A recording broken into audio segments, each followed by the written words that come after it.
ওই বান্দাটা সবাই যখন চতুর্পাশের মানুষ ঘুমন্ত অবস্থায় সে রবের সাথে প্রেম করার লক্ষ্যে, রবের দয়া পাওয়ার লক্ষ্যে, ভিক্ষা পাওয়ার লক্ষ্যে যায় নামাজটা বিষে সিজদার মধ্যে পড়ে গিয়ে ডাকতে থাকলো, আল্লাহ তুমি তো রহমান, তুমি তো গফফার, তুমি তো সত্তার, তুমি তো খালিক, তুমি তো মালিক, তুমি তো রহম করনেওয়ালা। আল্লাহ তোমার কাছে না চাইলে কার কাছে চাইবো? আমি গুনাহ করেছি, আমি স্বীকার করছি, তুমি ছাড়া তো মাফ করনেওয়ালা কেউ নাই। সুবহান আল্লাহ। তুমি ছাড়া তো ক্ষমা করনেওয়ালা কেউ নাই। আল্লাহ তুমি রিজিক দিলেই তো খেতে পারবো, তুমি রিজিক দিলেই তো ডুকটা কিলতে পারবো, তুমি রিজিক দিলে তো পেটের মধ্যে যাবে, তুমি দয়া করলেই তো খাবারটা হজম হবে, তুমি যদি দয়া উঠাই নাও খাবার খেলেও তো হজম হবে না, আল্লাহ সেটা বদহজমই হয়ে যাবে। আল্লাহ তুমি ছাড়া আমার কেউ নাই। চোখ থেকে পানি ঝরতেই আছে, রবকে বিভিন্ন উপনামে ডাকতেই আছে, গুণবাচক নামে ডাকতেই আছে। কখনো রহমান বলে, কখনো রহিম বলে, কখনো গফফার বলে, কখনো সত্তার বলে, কখনো জব্বার বলে, কখনো খালিক বলে, কখনো মালিক বলে, বিভিন্ন নামে ডাকতে আছে, চোখের পানি ফেলতে আছে। এবার রব ডাক দিয়ে বলে, ও ফেরেশতা, তোরা 1000 বার সিজদা দেছস, আমি অস্বীকার করব না, কিন্তু একটু দেখ আমার পটিয়ার ওই বান্দা বান্দির দিকে দেখ, কখনো এরকম চোখের পানি ফেলে ফেলে আমাকে রাজি করার জন্য ডাকছস বলে তোরা একজন দেখা, কখনো ডাকস নাই। তাই তো আমি বান্দা বানিয়েছি। গুনাহ করার ব্যবস্থা থাকার পরও কোন বান্দা গুনাহ করে যখন তওবা করে, সেটাই আমি রব খুশি হয়ে যাই। আল্লাহ পাক বলে যে এটাই আমার ভালো লাগে, আমার বান্দা যখন আমাকে আদর করে করে ডাকে, ও রহমান, ও রহিম। মুসা আলাইহিস সালামের যুগে আপনারা জানেন যে ক্ষেত খাওয়ার জন্য, ফসল হওয়ার জন্য বৃষ্টির দরকার আছে। যতই আপনি সেচের পানি দেন, বৃষ্টির পানির কখনো মতো, আশা করি একটু আওয়াজটা দিবেন, বৃষ্টির পানির মতো। যতই নদীর পানি দেন আর খালের পানি দেন, বৃষ্টির পানি বৃষ্টির পানি। বৃষ্টি চতুর্দিকে বন্ধ,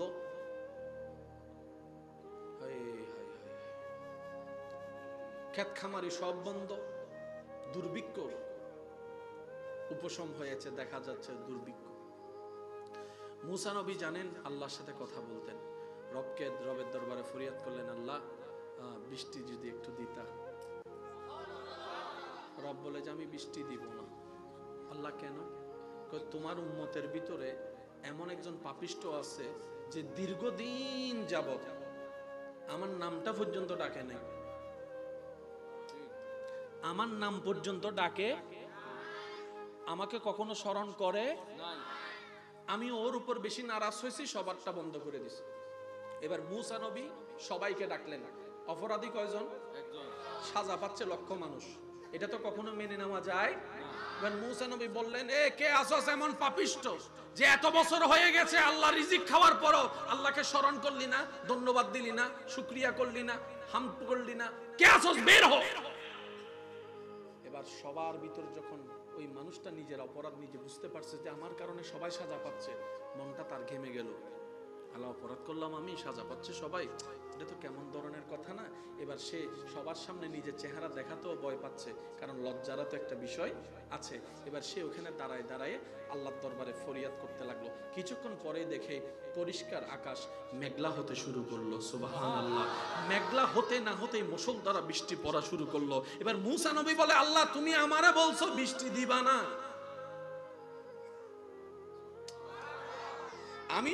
আমি মুসা যখন তোমাকে জিজ্ঞেস করলাম তুমি বললা যে বৃষ্টি দিবা না, আমি সবাইকে বলছি বৃষ্টি আল্লাহ দিবে না, এখন তুমি বৃষ্টি দিয়ে দিলা। এবার রব যে কথাটা বলছেন একটু মনোযোগ, সবার মনোযোগ। রব বলে যে যার কারণে বৃষ্টি বন্ধ করেছিলাম আজকে তার কারণেই আবার রহমতের বৃষ্টি নাজিল করে দিলাম। আল্লাহ মামলা কি?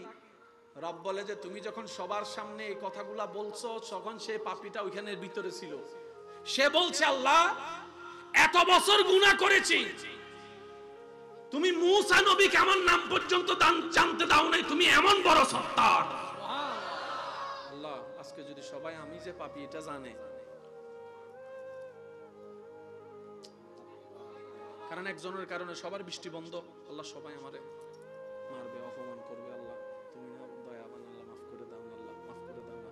রব বলে যে তার মাপ চাওয়াটা আমার এত সুন্দর লেগেছে, আমি আল্লাহ তাকে রহমত দিয়ে এখন বৃষ্টি নাজিল করে দিয়েছি। এটা হচ্ছে মুসা নবীর উম্মতের মর্যাদা। আর আপনি হলেন রাহমাতুল লিল আলামিনের উম্মত, ভিআইপি নবীর ভিআইপি উম্মত। আল্লাহ মূসা নবীর উম্মতের জন্য যদি 10 ভাগ রহমত খুলে রাখে, আপনার জন্য 100 ভাগের বেশি রহমত আল্লাহ খুলে রেখেছেন। সুবহানাল্লাহ। পাই না কেন? উত্তর একটাই, আমরা চাইতেও জানি না, আমরা নিতেও জানি না, আমরা রাখতেও জানি না। এবার বলেন, দোষ আল্লাহর, দোষ নবীর, দোষ রসুলের, দোষ কোরআনের, দোষ ধর্মের? এবার আওয়াজ দিয়ে বলেন তো ভাইয়া, দোষটা কাদের? আরো জোরে বলেন, দোষ কাদের? আমাদের। আর সরর মার তিন চারজন সিডিংগে আছে, আর গুন্ডে গুন্ডে ইঙ্গে ঢুকে গিয়ে বাংলার আওয়াজ মনের সরর মার দোষীও আমি, সিল্লাইও আমি। নদী থেকে লাগবো, নামাজ সচ্ছি দিন না, আর নদী থেকে গোল্ডেন ফেলাস আছে না নাই? জোরে বলেন, আছে না নাই? এই ধরনের শব্দ যেন আমাদের মুখে আসা তো দূরের কথা, কখনো যেন মনেও না আসে। আল্লাহ তৌফিক দান করুন। আর একটু জোরে বলি না আমিন। আপনাদেরকে আমি কষ্ট দিচ্ছি না তো? কোনো কষ্ট হচ্ছে না তো আপনাদের? আল্লাহ এই প্রেমের বাগানকে কবুল করুক, এই মহাব্বতকে আল্লাহ কবুল করুক। আল্লাহ পাক আমাদের সবাইকে আল্লাহর প্রেমিক, নবীর প্রেমিক হিসেবে কবুল করে আল্লাহর প্রিয় বান্দা হিসেবে কবরে যাওয়ার তৌফিক দান করুক, বলি আমিন। এবার একটু মনোযোগ দিয়ে শ্রবণ করতে হবে কথাটা। রব বলে যে ওরা এইভাবে ডাকে বলে আমার ভালো লাগে।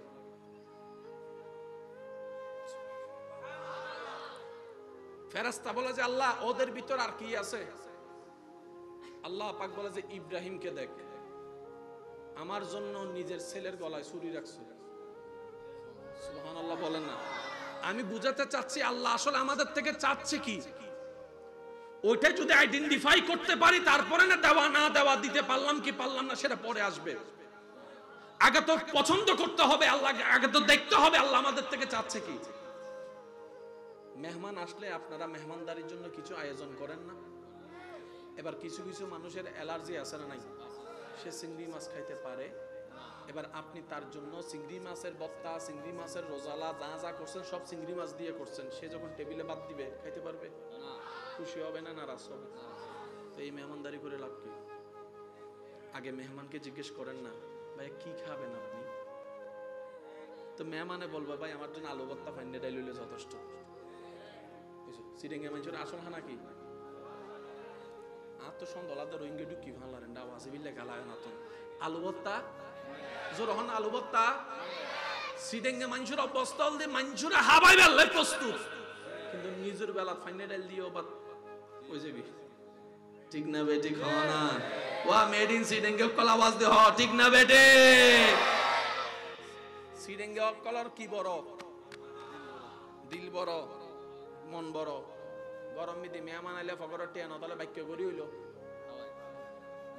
আর বহুত জায়গা আছে দে মেহমান গেলে প্রশ্ন করে দেয়, দাদা খেয়ে এসেছেন না গিয়ে খাবেন? এসো নমাতে হাই এসু না যাইয়ে হাবে, তার মানে কি আর এন্ডে হানা মাথন আর কাজ আর এন্ডে হানা। আর সিটিং কল হদে যেন তাইবে জায়গা নাই, মানুষ আছে দে 5 জন, ঘর আছে দে রুম আছে দে 3 জন, তাইবে জায়গা নাই, তারপর আর যাইবে সময় মেহমানা যাইবে সময় কি হই?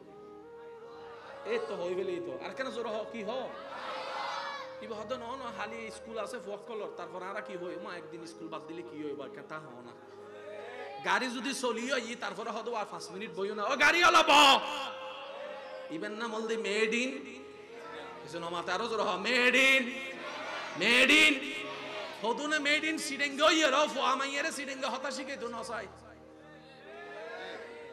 আছে না? আব্বু আব্বু তুমি এরকম করিও না। তো দাদি হদ অনাতি সিডেঙ্গে হ, বউয়ের হদ আম্মু আম্মু আকল, এগুলো বলিয়েন না, এগুলো ভাষা কথাগুলো শিখবে যে। তো ফুয়ারে সিডেঙ্গে ভাষা শিখে সাধু ভাষা শিখে দেখেন করিস আব্বু আব্বু ওখানে গিয়েও না, ওখানে গেলে তুমি বিব্বি রেখাই ফরি যাবে। ইল্লো কিছু ইল্লে কিছু ইল্লে কিছু মনত রাখবেন, বাংলা আর মাতৃভাষা, বাংলা আর যার যার দেশের আঞ্চলিক ভাষা আর হৃদয়ের ভাষা হতা হন, ঠিক কিনা? আর তুই সাধু ভাষাও লাইব, আঞ্চলিক ভাষা লাইব। আজ এক কথা হই অনেক যতই সাধু ভাষা ইংরেজি ভাষা ওই কি জানে হয়, যে ভাষা মিটি জিয়ানটা হইবেন না হন মাম্মি মম ড্যাড, ব্রাদার, ভাই, জিএন ডাইমন্ড ডাউন, কিন্তু যাতে ডাইবেন ও মা সিরিঙ্গে ভাষা কি হবে কেন জোর হন ও মা ওইয়ের শান্তি উন্নিতেও শান্তি। ভাইয়ের যদি হয় ভাইয়া একটু এদিকে আসেন, ভাইয়া একটু করেন, ভাইয়া একটু খান, আজ অবদ্ধা মাথো না বা সিডিঙ্গে ভাষার কেন আলাদা মজা আছে না নাই? তাহলে সিডিঙ্গে ভাষা যদি বেগুন ইল্লে করে বাদ দি ফেলাই এক সময় সিডিঙ্গে ভাষা তো হয় বেলাই মিউজিয়ামত জম ভরিব এতালে সিডিঙ্গে ভাষা হলো আইবু আরো যেদিন ভাষা আছে বেগিন শিখুন, কিন্তু সিডিঙ্গে ভাষার আগে মূলত রেখুন। আল্লাহ আর একখানা বুঝিবে তৌফিক দাও। বেশি মডার্ন হওয়া ভালো নয়। কষ্ট না নিলাম একটা কথা বলি, অনুমতি আছে ইনশাল্লাহ? সবাই কল্যাণ চাই, সবাই সামনে এগোতে চাই, সবাই মডার্ন চাই, সবাই স্মার্ট হতে চাই। আর আমরা সেটাকে বলি মডার্ন। সামনে যত যাচ্ছে মডার্ন, সামনে যত যাচ্ছে টেকনোলজির উন্নতি হচ্ছে, সামনে যত যাচ্ছে গ্রাম শহর হয়ে যাচ্ছে, সামনে যত যাচ্ছে মাটির রাস্তা পাকা হয়ে যাচ্ছে, সামনে যত যাচ্ছে টিনের ঘর চারতলা বিল্ডিং হয়ে যাচ্ছে। আমি শ্রদ্ধার সাথে একটা কথা বলি, মনে কষ্ট নিয়েন না। সবাই সামনে যাচ্ছে, আমরা যদি একটু কষ্ট করে 1400 বছর পিছনে চলে যেতে পারি।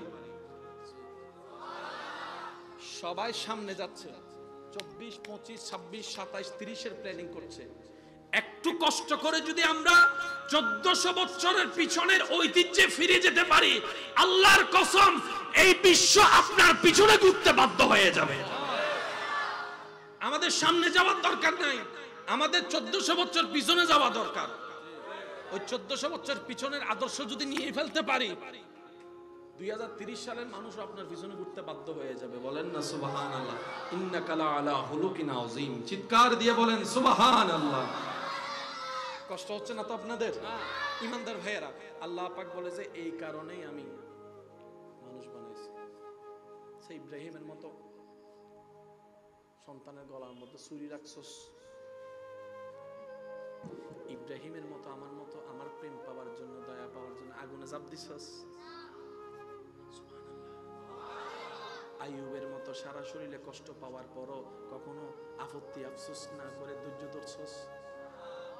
ইউনুসের মতো মাছের পেটের মধ্যে থেকে আমার প্রেম পাওয়ার জন্য পরীক্ষা দিছস।